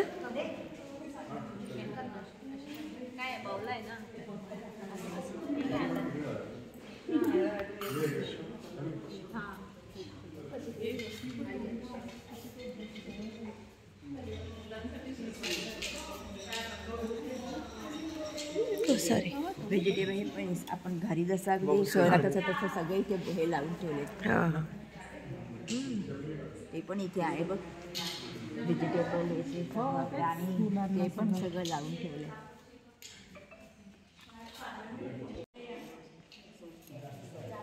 हे सेंटर आहे, 2010 मध्ये सुरुवात झाली 1 फेब्रुवारीला. आणि इथे हे आधी कार्यक्रम व्हायचे, जसे आता इकडे हॉलमध्ये गणपती बसायचा इथे. आणि ही जी बिल्डिंग बांधली तुम्हाला शिवकाकडे सांगितलं, पु ल देशपांडे. त्याच देवाणघेवाणीनंतर मग याच्यामध्ये ठिकाणी झालं. नंतर भाऊ द्यायला तयार नव्हते, पण आम्ही जबरदस्तीने मागे लागून आम्ही हे करून घेतलं आहे आणि इथे मुलांचं सेंटर सुरू केलं आहे. कारण हे चारही बाजूला असं अगदी म्हणजे कंपाऊंड आहे याला, आणि मूल कुठेही गेलं तरी एक सेफ राहतो. तर त्यासाठी म्हणून आम्हाला ही जागा खूप आवडली होती, म्हणून आम्ही ह्या जागेच्या मागे लागलो. काही दिवस आम्ही सुरुवातीला पहिले गोकुळ तिथे थोडे दिवस म्हणजे जवळपास महिनाभर तिथे सुरुवात केली. नंतर मग इकडे आलो. तर सुरुवातीला आमचा फक्त एवढाच म्हणलं तरी, कारण त्यावेळेला आम्हाला काही क्लिअर नव्हतं. कारण आम्हाला फक्त एवढंच आमच्या डोक्यात होतं की आईवडील बिनधास्तपणे काम करू शकते आणि मुलांना एक सेफ जागा मिळेल आणि त्यांचं पोषण जो आहार म्हणतोय आपण तो व्यवस्थित, न्यूट्रिशन व्यवस्थित होईल, एवढंच आमचा त्यावेळेला हेतू होता. कारण आम्ही जेव्हा नंतर सेंटर सुरू केला त्यावेळेला आमच्याकडे साधारणतः 50-60 मुलं अशीच होती. तर त्यापैकी 10-15 एक पोरं आमच्याकडे म्हणजे त्याला काय म्हणून कुपोषण किंवा वजनाने कमी असलेली मुलं होती. तर त्यावेळेला मला तेवढाच एक आमचं म्हणजे हेतू होता की ह्या मुलांचं वजन कसं वाढवायचं. कारण कसं आहे की आमच्याकडे आता नेहमी आम्ही आणि आहेच ती खरी फॅक्ट आहे की आनंदवन हे आमचं एक कुटुंब आहे. त्यामुळे सगळ्यांचं जेवण हे मोठ्या व्यक्तींच्याच लेवलनं तयार होतं. त्यामुळे लहान मुलांचं आजपर्यंत तरी हा विचार झालेला नाही. त्यामुळे त्यांना तेवढं तिखट जेवण खाऊ शकत नाही आणि रोजच नुसतं वरण भात ते पण नाही देऊ शकत. कारण त्यात काय मिळणार, नुसतं प्रोटीन जाऊन किंवा फायबर जाऊन काही उपयोगाचं नाही ना. त्याच्यासोबत बाकी विटॅमिन्स आहेत किंवा हिमोग्लोबिनसाठी लागणाऱ्या या काही गोष्टी आहेत त्या पण गेलेल्या पाहिजे. तर म्हणून मग पल्लवीताईंच्या डोक्यात ही कल्पना आली की आपण जर लहान मुलांसाठी, कारण सगळ्यांसाठी वेगवेगळ्या शाळा आहे आपल्याकडे, मुकबधिरांसाठी आहे, अंधांसाठी आहे आणि अपंगांसाठी पण होती आधी, कुष्ठरोगी आहेत, सगळ्यांसाठी आपल्याकडे सगळ्या सोयी आहेत. पण अजून आपण आपल्याच कार्यकर्त्यांच्या मुलांसाठी आपण अजूनपर्यंत काही करू शकलो नाही. कारण आपल्या कार्यकर्त्यांना काय किती त्रास होतो, कारण मुलं घेऊन सोबत जायचं आणि तिथे काम करायचं, धड काम पण करू शकत होतो. कारण मी माझाच अनुभव, कारण मी आधी हस्तकला विभागामध्ये होते, या सेंटरमध्ये यायच्या आधी माझी तेव्हा दोन्ही मुलं लहानच होती. मी धड कामही करू शकत नव्हते कारण त्यावेळेला अंगावरचं काम होतं. कारण हस्तकला विभागात ग्रीटिंग खूप जास्ती प्रमाणात चालत होते त्यावेळेला. ना माझा पेमेंट पण निघत होता धड आणि ना पोरांवर पण लक्ष देता येत होतं. तर मग ते सगळ्यांना जेव्हा ताईंनी आमच्यासमोर हा प्रपोजल मांडला की आपल्याला असं करायचं आहे, तुम्ही जर इच्छुक असाल तर बघा. तर मग मी पटकन हातवरती गेला की मी तयार आहे आणि त्यावेळेला मग हे सेंटर सुरू केलं. पण परत तेच गोष्टी की आम्ही आमची 2 मुलं सांभाळतो. कारण त्यावेळेला काहीच हे नव्हतं, नाही खाल्लं तर 2 द्या धपाटे, नाही अभ्यास केला तर हे म्हण म्हणजे म्हण. तर एवढाच हे होता. नंतर मग आम्ही आमच्याकडे गेले म्हणजे बाबांच्या काळापासून गोकुळ म्हणून अजून एक हे आहे छोट्या मुलांचं, करीश्वर काका राहतात तिकडे. तर ते एक सेंटर चालू होतं अनाथ मुलांसाठी. तर ते सेंटर आधी गेले जवळपास 40 वर्ष शिला मावशी आणि हिच्यासोबत परत एक मीरा मावशी म्हणून होत्या. तर ह्या दोघी जणी ते सेंटर गेल्यावर म्हणजे एकदम व्यवस्थितपणे त्यांनी व्यवस्थित सांभाळलं होतं. आणि त्यासाठी मग मी ताईला म्हटलं की नाही, ह्या दोघी एक म्हणजे यांना खूप जास्त अनुभवी आहेत, ह्या दोघींनाही जर आपल्याकडे घेतलं तर आम्हालाही एक कसं हँडल करायचं, काय करायचं. कारण त्यावेळेला अनाथ मुलं होती तर त्या रात्र आपल्या मुलं सोडून त्यांच्यासोबत त्यांना जवळ घेऊन झोपायच्या आणि आपल्या मुलांना दूर ठेवायचा. हा सगळ्यात मोठा त्यांचा हे आहे. तर मग त्यांच्याकडून खूप काही गोष्टी शिकण्यासारख्या होत्या. म्हणून आम्ही ते त्यांना म्हणजे मागूनच घेतलं ताईकडून की नाही आम्हाला ह्या दोघी पाहिजेत. आणि नंतर मग हे सेंटर सुरू केलं. आणि त्या मग मुलांचं आता मी ते झालंच बोलू की मुलांचं नंतर मग आम्ही खरं काम त्यांच्या वजनावरती केलं की पहिले काही झालं तरी मुलांचं न्यूट्रिशन सगळ्यात व्यवस्थित असलं पाहिजे. आणि नंतर आम्ही जे जोमाने लागलोय कामाला की काही झालं तरी मुलं वजनातून बाहेर निघलीच पाहिजे आणि प्रत्येकाचं वजन. आणि खरंच ते म्हणजे आम्ही रोज खूप वेगवेगळे प्रयत्न करून बघितले की कधी मग नुसतं रोज भाज्या वेगवेगळ्या बनवून देत मग त्यात काही फरक नाही पडला. मग परत दूध सुरू केला तर नुसत्या दुधाने काही फरक नाही पडला. मग त्यासोबत फळं सुरू केले. बऱ्याचदा आम्हाला असं वाटलं की दूध आणि खजूर एकत्र म्हणजे आधी दूध द्यायचो आणि लगेच 5-10 मिनिटांनी खजूर द्यायचो, त्यात हिमोग्लोबिन आणि वजन वाढतं बा म्हणून. पण त्यात पण थोडासा फार फरक नाही पडला कारण मुलं लगेच गोड गोड म्हटल्यानंतर उलट्या करायच्या. मग आम्हालाच असं वाटलं की काहीतरी मिस होतंय आपलं. मग परत दुधाचा वेळ वेगळा ठेवला, त्यात मग 2 तासांनी फळाचा ब्रेक ठेवला आणि नंतर 2 तासांनी जेवणाचा ब्रेक ठेवला. असं आम्हीच वेगवेगळे एक्सपोजर करत करत जाऊन नंतर आमच्या अशा लक्षात आलं की दर महिन्याला मुलांचं 100 ग्रॅमनी वजन वाढायला लागलं. आणि नंतर आम्हाला असं वाटलं की नाही आपण जे प्रयोग करून बघितले चुकलो खूपदा चुकलो, पण शेवटचा जो हे आलाय, रिझल्ट आलाय, तो आम्हाला समाधानकारक होता. आणि आता मुलं वजनात अजिबात कमी नाही आहे. आता एखादा मूल असेल तर म्हणजे कसं ते आता नवीन ॲड होतात ना, त्यामुळे फक्त तेवढीच मुलं सापडतील. आणि त्यानंतर परत आमची गरज नाही की मुलं येतात, आपण खाऊ घालतो, त्यांचे वजन वाढवतो. मग पुढं शिक्षणासाठी काय? कारण ठीक आहे 6 वर्ष मुलं आमच्या हातात असतात, पण पुढचं काय? पहिल्या वर्गात जातील तर काय?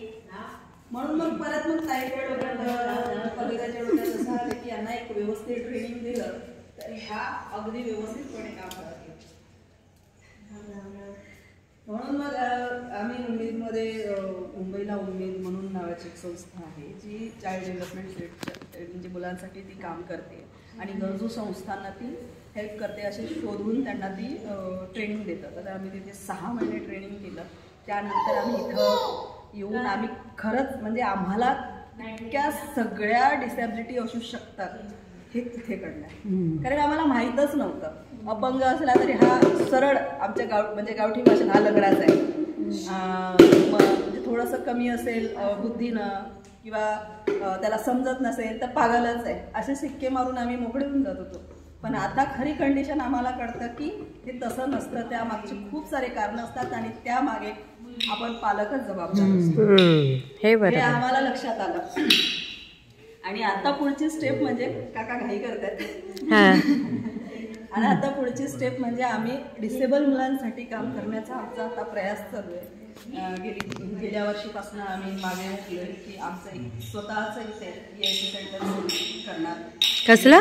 EIC, अच्छा, अर्ली इंटिग्रेशन सेंटर. जे मुलांना आम्ही म्हटलं ना डिसेबल मुलं असतील तर काही गरज त्यांना हेल्प होईल की समोर आयुष्य कसं जगायचं, तर या गोष्टीसाठी आम्ही इथून सुरुवात केली. आता जवळपास आम्ही सध्या, कारण आमचा स्टाफ कमी आहे, आम्ही ट्रेनर फक्त 4 जण आहोत, त्यानुसार फक्त आम्ही 3 मुलं आमच्याकडे आहेत. आणि आमच्यातले आनंदवनची अशी आहेच, त्यात काही स्पीच डिले वगैरे. तर असं आम्ही आमचा म्हणजे 2 मुलांवर हा चांगला रिझल्ट आला की त्यांच्या पालकांकडून फीडबॅक येतोय की इथं आल्यापासून आमची मुलं सुधारली. कारण एक हायपर डिसऑर्डरचा आहे आणि दुसरी मायनर ऑटिझम होती. म्हणजे आमच्या संस्थेतली हेमलकशाची मुलगी इकडे यायची 1-2 महिने, तर 2 महिन्यात तिला खूप काही रिझल्ट दिसलं तिच्या आईबापांना. ते म्हणजे खूप प्रभावित झाले की खरंच असं काहीतरी चांगलं पाहिजेच मुलांना. नाही तर आत्तापर्यंत ते स्वतः दवाखान्यात काम करत पण ह्या गोष्टी त्यांना माहीत नव्हत्या.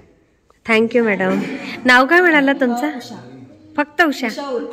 अच्छा, ठीक आहे, थँक्यू. सेंद्रिय शेती प्रकल्प. आता आपण कुठे चाललो? शेती प्रकल्पाकडे. काय? समाधी स्थळ. हां,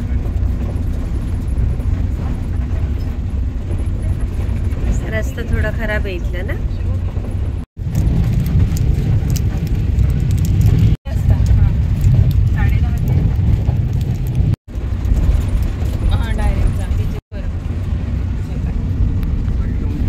आज कसला पेपर आहे? लेखाचा क्लासमध्ये तर अच्छा अच्छा. श्रद्धावन. आता इथे तुम्ही श्रद्धावन नावाच्या ठिकाणी उभे आहात. इथे अनाममुख कळ्यांची स्मरणशिला आहे. त्याचा उद्देश असा आहे की आपल्या देशामध्ये असंख्य मुली मारल्या गेल्या. जन्माला येण्यापूर्वीच त्या सगळ्या मुलींची आठवण म्हणून ही स्मरणशिला आहे. अरे बापरे. त्याच्या बाजूला अनाम वृक्षाची स्मरणशिला आहे. बाबांना जेव्हा RK पाटील बाबांचे मित्र होते, बाबा जेव्हा प्रशिक्षण घेऊन आले कलकत्त्यावरून, तेव्हा त्यांना 99 वर्षासाठी लीजवरती जागा मिळाली गव्हर्नमेंटकडनं. शेती उद्योग हा पहिला उद्योग असल्यामुळे असंख्य आपल्याला झाडं तोडावी लागली. बाबांना आवडत नव्हतं झाड तोडणं, फुल तोडणं, पण आपल्याला ते तोडावं लागलं. त्या झाडांची आठवण म्हणून ही स्मरणशिला आहे. आनंदवनामधला कुठलाही कार्यक्रम असेल तर इथे पुष्पचक्र वाहिली जातात आणि छोट्या बालतरूची आपण पालखी काढतो. गदिमांनी गीतं लिहिली आहे, वसंत पापटांनी गीतं लिहिली आहे. त्या गीतांना वसंतराव देशपांडे, पु ल देशपांडे आणि आमच्याकडचे अंधशिक्षक घनश्याम गायधने गुरुजी यांनी त्या गीतांना चाली दिलेल्या आहे. छोट्या बाळाचं जसं आपण बारसं करतो तसं संगीत गाणं सगळ्यांचा वापर करून ते झाड लावलं जातं. जसं म्हणजे रोपट्याचं बारसं आपण म्हणतो. आणि ते झाड वाढेपर्यंत त्याच्याकडे लक्ष देतं.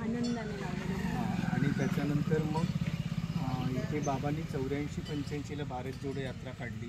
तरुण मुलामुलांनी भारत देश हा जवळून पाहावा, तिथला प्रत्येक प्रांत समजून घ्यावा, तिथले प्रश्न समजून घ्यावे. या अनुषंगाने 84-85ला पूर्व पश्चिम उत्तर दक्षिण अशी भारत जोडो यात्रा काढली. 120 सायकल स्वार मुलं आणि मुली, नंतरच्या याच्यामध्ये 80 मुलं आणि मुली सायकलवरती त्यांनी संपूर्ण भारत पाहिला. त्यानंतर पुढे बाबांची समाधी आहे. तेव्हा बाबा म्हणतात की दफन करायला पाहिजे. दफन केल्यानंतर तिथे झाड लावायचं, कारण एका माणसाला आपण जाळतो ते 1000 माणसांचा स्वयंपाक त्या लाकडावरती होऊ शकतो. भविष्यात लाकूड मिळणार नाही, प्रदूषण तर होईलच. हा भाग आला. पण एक कुष्ठरुग्ण म्हणाला की माझं संपूर्ण आयुष्य ते गेलं, माझा घरचा माणूस मला कधीही भेटायला आलेला नाही आणि शेवटच्या क्षणी तो फुलंसुद्धा वाहणार नाही. तर मग बाबा म्हणाले काही काळजी करू नको, रोज तुझ्या अंगावर फुलं पडतील अशी मी व्यवस्था करतो. म्हणून ते तिथे जी झाडं दिसतात ना आपल्याला, त्या प्रत्येक झाडाखाली कोणी ना कोणीतरी बाबांचे सहकारी तिथे आहेत. आणि बाबा साधनाताई आणि शीतल यांची समाधी पण तिथेच आहे, त्यांना तिथेच दफन केलेलं आहे. आणि या सगळ्या झाडाखाली कोणी ना कोणीतरी त्यांच्या अस्थी आहे, या देह आहे. असा संपूर्ण परिसर आहे. अतिशय शांतता आणि प्रसन्नता इथेच. शांत बसलं की लाभते आपल्याला, असा सुंदर परिसर आहे. तर तो तुम्ही पाहू शकता, फोटो काढू शकता आणि बसू शकता. चप्पल काढायला स्मृती उद्यान ना. अंगावर शहारे येतात ना.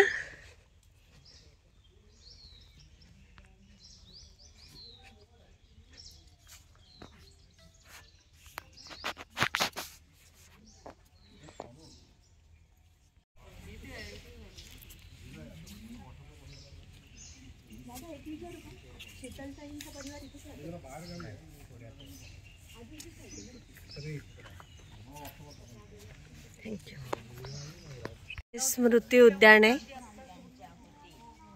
इथे कुठल्याही व्यक्ती जाळल्यानंतर जाळलं जात नाही. इथे फक्त इथे त्यांना जमिनीमध्ये गाडलं जातं की जेणेकरून त्यांच्यावर फुलांचा वर्षाव होईल. बापरे.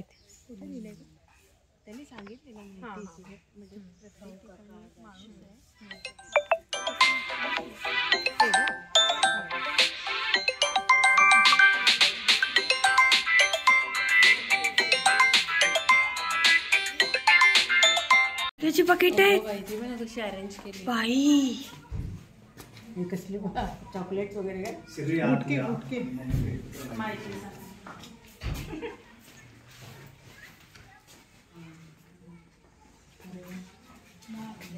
सुंदर आहे. बुंदा, त्यानंतर मका आणि भात शेतीतला तांदूळ असतो ना, त्या तांदळाचं वाळलेल्या काड्या असतात. या तिन्हीपासून इथे सगळं कुठलेही कलर, फक्त वेलवेट पेपर बाहेरचा आहे, बाकी तिन्ही चारी ज्या वस्तू याच्यापासून ते बनवलेलं आहे. हे शेख गणी आहे आणि जवळजवळ 35 वर्ष काम करत आहेत. यांची दोन्ही मुलं सामान्य आहेत, स्वतः कुष्ठरुग्ण आहेत. पण यांच्याबद्दल सांगायचं तर अब्दुल कलामांचं त्यांनी एक चित्र बनवलं, ते इथे पण लावलेलं आहे. तर जेव्हा नागपूरला ते आले तेव्हा हे व्यासपीठाच्या खाली होते, म्हणजे लोकांच्या गर्दीत बसले होते. पण संस्थेच्या वतीने आपण त्यांना ते गिफ्ट दिलं, तर त्यांनी तिथून ते दाखवलं आणि कोणी बनवलं म्हणून विचारलं. यांना स्टेजवर बोलवलं आणि शाबासकी दिली. अरे वा. असे शेखगणी. आणि प्रत्येक माणसामध्ये विकासामध्ये तुम्ही ऐकलंय, एकलव्य शिक्षण पद्धती आहे. त्यांनी फक्त थोडी कल्पना दिली, बाकी सगळं कल्पनेने केलेलं आहे या लोकांनी. एकाचं पाहून दुसरा शिकतो. फक्त स्पेशल स्कूल सोडल्या तर बाकी एकलव्य शिक्षण पद्धती आहे. त्यांच्यामध्ये ती क्षमता आहे. मग ते म्हणून तशी माणसं त्या डिपार्टमेंटला नेमलेली आहेत की त्यातलं ते काम आणखी चांगल्या पद्धतीने होतं. तर तुम्हाला खरेदी करू शकता, पाहू शकता, प्रेम करू शकतो. अय्या असं कसं. कमाल आहे. कापड आहे ना ते. कापडावर आणि ते कसं कापडावरती आहे नाही, कापडावर नाही, याच्यावरही असेल तरी. त्याला क्रॅक नाही जात. अरे बापरे, याला क्रॅक नाही करत. ही सगळी तुमची आयडिया आहे काका? 320 आहे. ही सगळी तुमची आयडिया? हो. दैवी देणगी ही वारली आहे, हे बघा. फ्रेम करायची. अरे वा, एवढं बारीक काम केलंय यांनी. खरंच घ्या सगळ्यांनी. हे 670 आहे, हे 550 आहे, हो. ही 550 आहे, ही 670 आहे. हे 430 वाले आहे लांब. कपड्यांच्या तुकड्यांपासून बोललेले तुम्ही. फ्रेम करू शकतो अय्या, असं कसं? कमाल आहे. कापड आहे ना ते. कापडावर आणि ते कसं कापडावरती आहे नाही, कापडावर नाही, याच्यावरही असेल तरी. त्याला क्रॅक नाही जात. अरे बापरे, याला क्रॅक नाही करत. ही सगळी तुमची आयडिया आहे काका? 320 आहे. ही सगळी तुमची आयडिया? हो. दैवी देणगी ही वारली आहे, हे बघा. फ्रेम करायची. अरे वा, एवढं बारीक काम केलंय यांनी. खरंच घ्या सगळ्यांनी. हे 670 आहे, हे 550 आहे, हो. ही 550 आहे, ही 670 आहे. हे 430 वाले आहे लांब. कपड्यांच्या तुकड्यांपासून बोललेले तुम्ही. हा, अंधाराकडून प्रकाशाकडे. किती सुंदर आहे. 1500. म्हणजे हे इथे इकडे यांचं आयुष्य असं होतं आणि त्यात असं झालेलं. बाबांची संकल्पना आहे अंधाराकडून प्रकाशाकडे. हो, हे सुंदर केले आयडिया. म्हणून हे नवीन आम्ही चालू केलं. आणि या प्रत्येकामागे ज्यांनी तयार केलं त्यांचं नाव असतं. अच्छा, नाव पण आहे त्यांचं. ज्यांनी तयार केलं त्यांचं नाव. कमाल.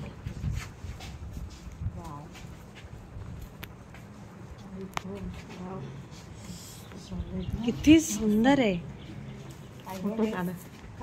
खरंच, खरंच. अति सुंदर. हो, कमाल आहे ना ताई. खरंच सुंदर बनवत आहे. फॅब्रिक नाही. तो पण बनवलेलाच आहे आणि तो आधीचा पण ना. चित्र आहे. अच्छा, चित्र आहे आणि ते तसं बनवतायत. मांडलं पहिले पहिल्याला. हे बघ किती छान विणकाम चालू आहे. बारीक आहे पण पॉइंट. बापरे, कमाल आहे. आपण घ्यायला लागते पण म्हणजे कलर कॉम्बिनेशन तुम्हीच ठरवता का? हो, असं रीड लागले त्यांना आम्ही काढून घेतो. किती बनवलं ते. नाही का, किती वेळ लागतो तरी. याला गणपतीचं जर बनवायचं असेल तर 1 दिवस लागते. हे 2 होते दिवसात. ग्रीटिंग आहे ना. इथे दलाईला म्हण लावलेलं आहे. हा हा, दलाईला म्हणणे लावलेलं आहे. काल नाही का त्यांनी सांगितलं. हो, आमटे सर सांगत होते. गृहाचं उद्घाटन दलाईला म्हणजे हस्तच झालंय.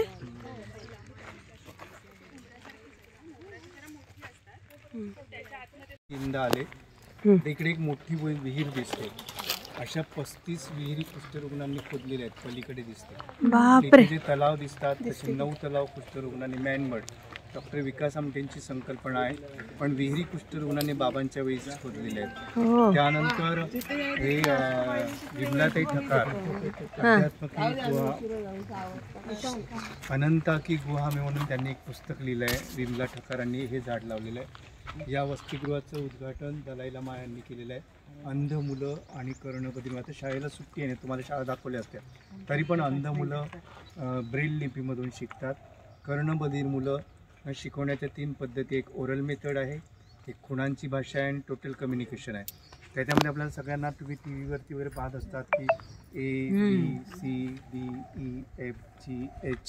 हे सगळं त्याच्यामध्ये असतं, किंवा मराठीमध्ये अ आ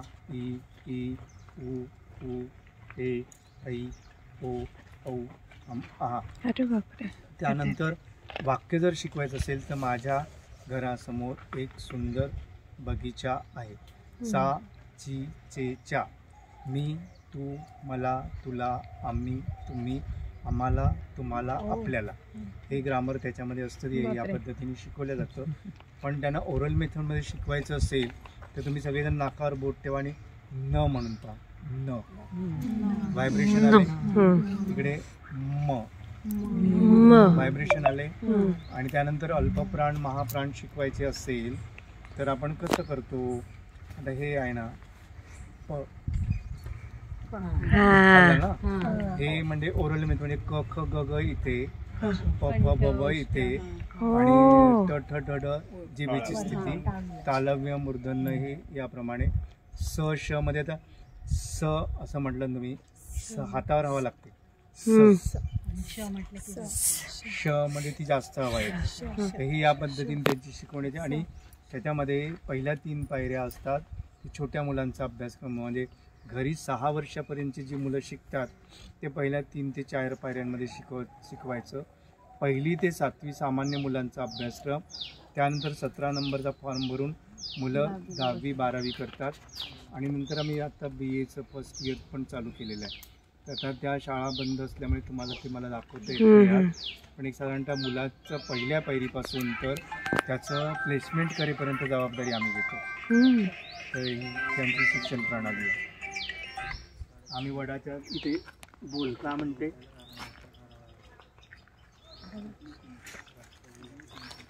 चला.